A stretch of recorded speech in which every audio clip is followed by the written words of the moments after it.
சரி, எனக்கு வேலைக்கு டைம் ஆச்சு, நான் கிளம்புறேன். டேய் இப்பதான் காலேஜ் முடிஞ்சு ஈவினிங் மேல வேலைக்கு போறியா? ஆமா, நான் அந்த காசு வச்சு தான் ரூம் ரெண்ட் கட்டிட்டு இருக்கேன், காலேஜ் ஃபீஸும் கட்டிட்டு இருக்கேன். அப்ப சாப்பாட்டுக்கு? நான் எங்க சாப்பிட்றேன். சரி, வேலைக்கு டைம் ஆச்சு, நான் வரேன். டேய் டேய்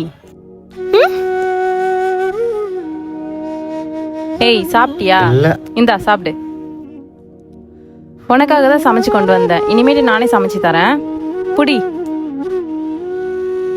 இந்த மாசம் காசு அனுப்புறது ரொம்ப கஷ்டமா, புரிஞ்சுக்குங்கம்மா. எனக்கு கூட இருக்க பொண்ணு தான் சாப்பாடு எடுத்து வரா, தெரியுமா? இருங்கம்மா, அவ தான் கூப்பிடுறா. ஹலோ. என்னடா அம்மா கிட்ட சண்டை போட்டுட்டு இருக்கியா? ஆமா, காசு கேட்டு டார்ச்சர் பண்றாங்க. சரி, உன் ஃப்ரெண்ட்ஸிப்ல 1000 ரூபாய் பணம் இருக்கு, அம்மாக்கு அனுப்பி விட்டுரு. ஏய், என் பேக்ல எப்படி?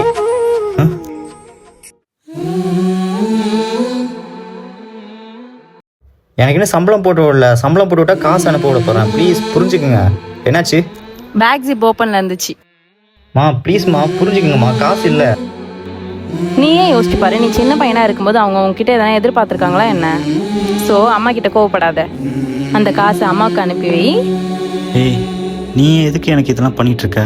தோணுது பண்றேன். ஏன் நாங்களாம் பண்ணக்கூடாதா?